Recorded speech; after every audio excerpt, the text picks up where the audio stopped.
Welcome to the Contentious Life.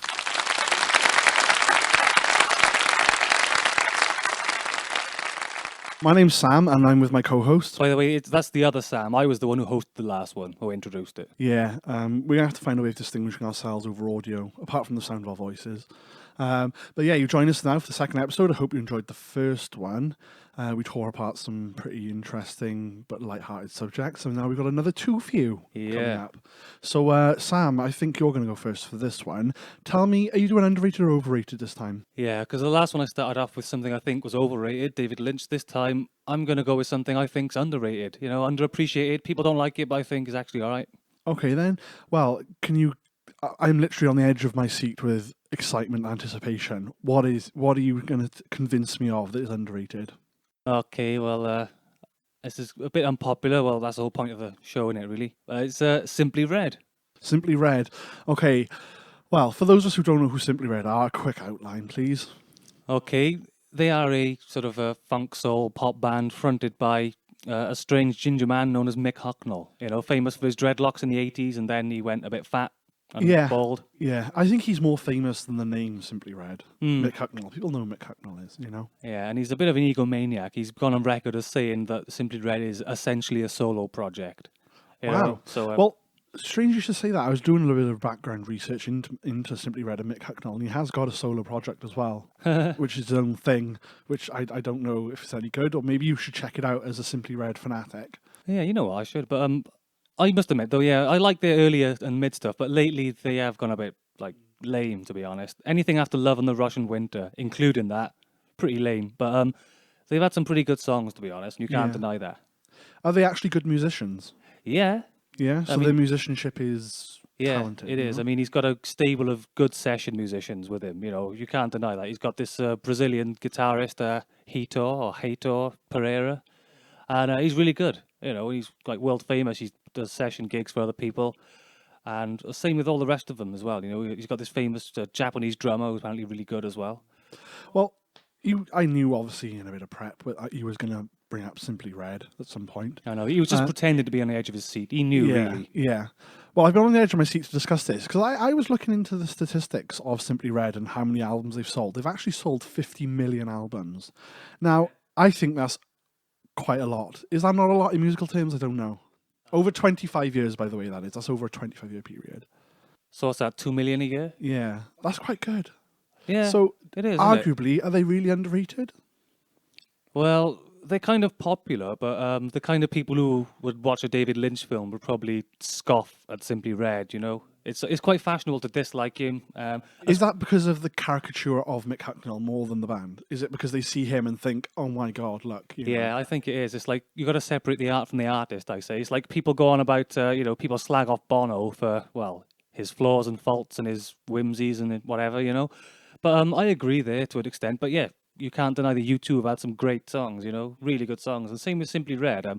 I have no particular feelings towards a man, but I understand he's a bit of a I don't know. Can I say creep without being done for libel or sleaze? No, to be fair, I'll fight your case and we'll win. So it's all good. Okay. If the listeners would like to sample Simply Red, because I think there's 10 studio albums as well as live albums and blah blah blah. So what should they start with? What is the quintessential Simply Red to start with? Something like Picture Book, Men and Women, or Stars. That's the big one. That was his first big breakthrough, you know, with the song Stars and stuff like. Something Got Me Started. I noticed you said his big breakthrough. It is a band, you know. Oh yeah, you know what? See, it's in there. It's inside your mind as Mick Hucknall's band. The personality cult of the Huck has the infected Huck. my brain. The Mick Hucknall. The Huck. About Simply Red, then I think they're good. You know, good musicians. He's a good singer, and the songs are usually just about the typical kind of stuff, like the stuff kind of things that Celine Dion would sing about, just love and romance, breakups and sexual tension. You know, all that sort of cliched stuff. But you know, stuff like Something Got Me Started. You know, when that kicks in, it's like, you know, gets me going. Although it creeps me out a bit, that one bit where he goes, ugh. He makes that noise. Yeah, I can imagine him just all fat, sat in an armchair, turning around to see a beautiful lady, and he's like, oh, come to my lair. You know, sort of like a sexual ginger Jabba the Hutt. I got that vision burned into my head. So have I. Yes, it's kept me awake many a night, that one. I think you've got some editing to do as well because I've been rattling this mic with my laughter. Sorry, I do apologise. Yeah, sorry, I kicked my mic stand earlier, but that's all part of the. This is pre-recorded radio. There's no time like the present, It's in the moment. Definitely. Well, I think going from one person with annoying little traits like Mick Hucknall, I'd like to talk about annoying little traits in my overrated. Well, I say overrated. I say it's widely accepted, but it shouldn't be. And that's controversially campness. Campity. Yes. Campity, yeah, campiety. Campitude. So you know the kind of campness I'm on about, Sam. So for the listeners to define, it is camp as in the mannerisms and behaviours of a person, often of a gay person, but also I know straight men who can be quite camp too. I know what you mean. There are some guys who sort of they set off your gaydar, but incorrect, like a false alarm. It's like, you're straight, really? Yeah, definitely. I've met quite a few of those in my time, and some of them are quite attractive, and I still can't put up with the fact that they're not gay. They gave you all the wrong signals, did they? They did. I was all confused. My dials were all twiddled in the wrong direction. If you're going to act gay, then be gay, basically. Yeah, that's it. And talking about acting gay, it's quite it can be quite a loaded and offensive term to act gay. But I'm gonna talk about acting camp. So this is campness, regardless of your sexuality. Yeah. Campness. I don't know. I think that some behaviour and mannerisms, they're part of your personality, they're part of your genetics probably, they're part of the way you're brought up, so you can't really help them. But at the same time, I think there is a level which you can control. And I think that people wear their campness as a bit of identity and also as a bit of insecurity. So when someone's insecure, they can either do one or two things, extrovert or introvert. They can either go in themselves and not want to be noticed and blend, or they can do the opposite and they can do the drag queen thing and be out there in your face. We know we're insecure and we know we're a lesser, well, they think we're a lesser person or we're treated as so therefore we're going to be in your face. Well, gay people are viewed generally as a bit weaker, I think, especially amongst men. I think that's the general thing, and I think that that sort of view can either make a gay person go in themselves and feel really unsafe and insecure, or the insecurity can actually make them explode with campness and be out there. Because there's one good way to protect yourself is to actually mock yourself and be a character of yourself, and that's a good way of protecting yourself. Yeah, it's kind of a mechanism I've developed, I tend to just, like, if I make a mistake, I'll just laugh, and, I'll laugh louder than everyone else, so, they can't top the laughing, If I laugh at myself loudest, then nobody else can use it against me. Yeah, definitely. Good. And I think that's it's an extension of how comfortable you are with yourself, to be in someone's face or not in someone's face, to choose whether to be hyperactive in an inappropriate situation, as camp people can be, is something which is an extension of how you feel about yourself. If you don't like who you are, or more specifically, you think people around you don't like who you are, you can be more in their face and more, much more camp, much more a cartoon of yourself, Yeah, a lot of people do that. They hide behind caricatures of themselves, or sometimes complete fabrications, In all walks of life as well, not just campness, they can hide behind, I suppose, a more emo persona where they've been more downtrodden, a bit more macabre, Yeah, the whole goth thing, like the way South Park parodied it, Yeah, that can kind of extend right through. The goth emo sort of archetype goes through lots of different generations, doesn't it? We've had lots of, like, new romantics. Yeah. We've had then early 90s, middle 90s sort of goths and rockers. And then you get the more emo, which is newer, isn't it? Early 2000s, mid 2000s. You've got this emo with fringes and piercings. Yeah, the whole fringe thing. I was a bit of an emo at one point. Was you really? I can't imagine you. Well, I wasn't really an emo, but I had the hair and I got called emo, even though I didn't really listen to Funeral for a Friend or anything like that. Yeah, he wasn't cool enough. But there was one thing I was just about to say. It was like, can you believe it? I've forgotten it. That's okay. Don't worry. We'll come back to it. But, yeah, well, if I think of it, that is. Yeah. So I have to just clarify, because we've talked. I thought of it. Oh, he just raised the finger. He gave me the finger. Yeah, I gave you the silent signal, and then you just broadcasted it anyway. See, you should never see the wizard behind the curtain. That's what you exposed the wizard. I'm sorry. Put your wizard away. I'm mine. sorry. Okay, what I was going to say is how goths have changed. Like, there's the 80s goths, which are like The Cure, that classic thing, and like the goths on South Park are not to those. And they were like, he's got a big curly hair and he's like got those ruffles. Then there's goths nowadays, which have become more and more kind of more dark, Yeah. Rather than just being a bit miserable about everything, they just seem to have this whole thing about, being as satanic and coming out with evil things and Yeah. saying evil Yeah. stuff and trying to be as weird and dark as possible, like Richmond from the IT Crowd. Yeah. Yeah, it's a good comparison. So it's like those are the two different generations of goth, and they are quite different if you look at them. Like compare, I don't know, is Marilyn Manson goth? He was Yeah, goth in my younger but years. He was compare him classic to goth. Robert Smith of The Cure. Different, very different. Do you know what I think is the biggest difference between the two generations of goths and What's that? emos? They come from the same place of wanting an identity. Of in teenage years, we all, regardless of which way we go, want an identity and who we are. Yeah, gotta fit in, even if it means buying the latest Kappa jacket or something. As it was in my school, Kappa, that was really big, and they used to call the girls Kappa slappers. Well, okay, That's really good. I first heard that in Viz, Yeah. and then apparently the guy who created the comic strip got beat up, Oh, and then they got legal wow. trouble, so they changed it to Tasha Slapper. Oh, But wow. yeah, the term Kappa Slapper is here to stay, I think. Yeah, I think so. Off on a bit of a tangent then, but I was going to say the difference between the two generations of goth, or the reason why they're different, is purely to do with how much exposure they've got. So if you go back to the 80s, we didn't have Facebook, we didn't have the internet well, not at all, actually, in homes.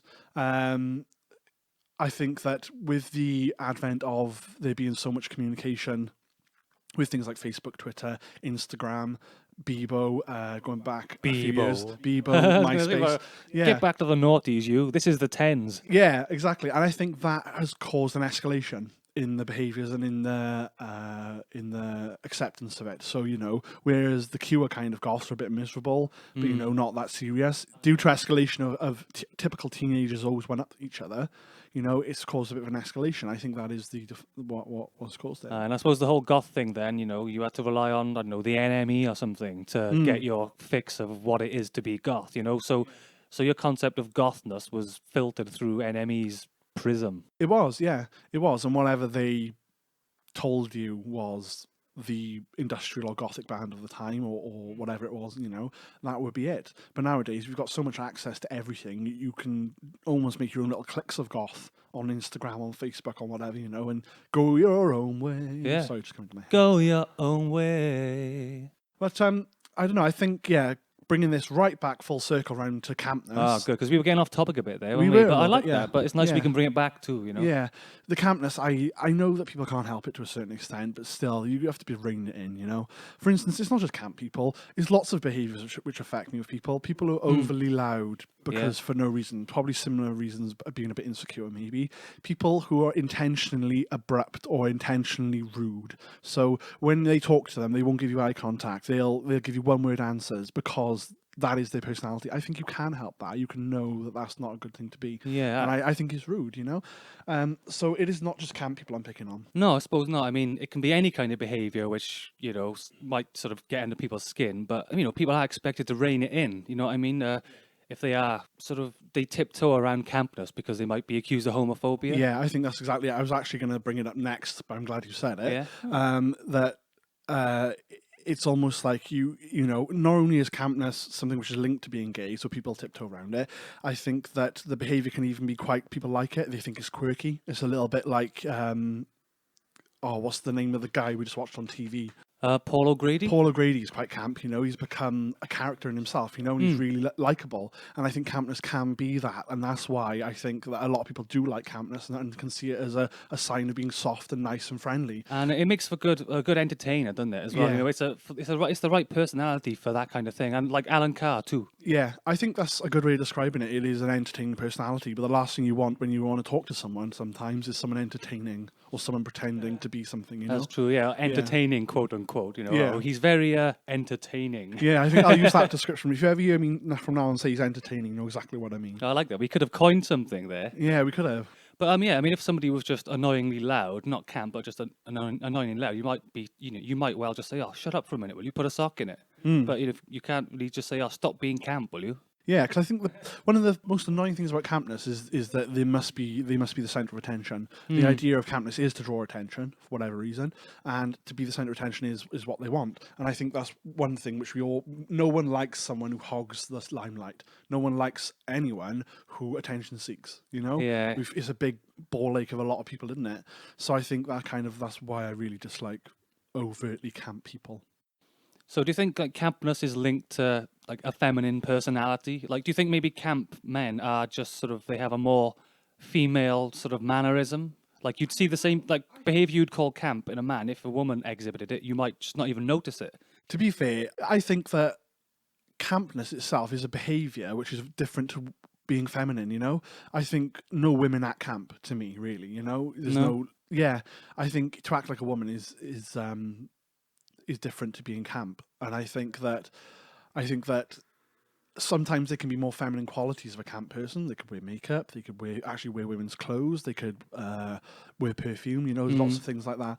But the behavior itself, I think, is unique to either gay people or men. You know, it's not really a feminine thing. Yeah, I suppose by definition, I think campness is when a man acts that way. I mean, Yeah. I suppose, yeah, I'm trying to imagine what a camp woman would look like, and I'm trying to picture it and what she would I sound don't like. think And you can yeah, because it's a male-esque quality, isn't it? It's kind of, you've got to have a male voice to make it sound quite high in order for it to be quite camp, you know? yeah, I see what you mean. I never thought about it that way. Okay, that's enough of the Mein Camp talk. Mine camp or my camp? My Camp, yeah, it's Hitler's other book he did about being a bender. Could we say that? I am gay, so I can say bender. Exactly, I'm yeah. reowning the language, it's fine. Yeah, well, you've appropriated it, Yeah. just like the N word. yeah, can we say that word? Or are we not Well, we allowed? couldn't, but certain other people who have appropriated it could. Okay, then. We'll have to leave that sketchy remark there. Thank you for joining us. This has been the second episode of The Contentious Life. I've been Sam, and my co-host is also Sam. That's right, and I hope we've been sufficiently contentious and controversial. Please feel free to send us your hate mail at, email address to come. Yeah, it'll be in the comments or something, I expect. Oh, we'll tack it onto this. We'll record it and stick it on the end. Yeah, we're good at So editing. you probably won't hear this bit. Yeah. So yeah, thank you one more time for joining us. And next time you have to join us when me and Sam both going to talk about something we dislike. Sam is going to talk about TLAs. TLAs. Quickly, just tell us what a TLA is. A TLA is a TLA. It's a three-letter acronym, but there's millions of them, isn't there? LOL. There's They're TBC. overused, in other words. You're going to say they're overused in a sense. Overused, yeah. Which I probably should back that up with a huge list, which I'm going to compile in time for the next one. Okay, so Sam's going to do TLAs, and I'm going to do body language. I'm going to talk about body language. Body language is overrated. Reading it, using it to look more confident, I think it's overrated, and I'm going to tell you why on the next episode. Yeah, so you're talking about people who deliberately sort of consciously use body language in a way. Because we all use body language subconsciously, don't we? But And those annoying armchair academics who say that you can read so much from a person's eye gaze, etc. I'm going to prove it all wrong. So yeah. I look forward to that, yeah. Yeah, join us next time.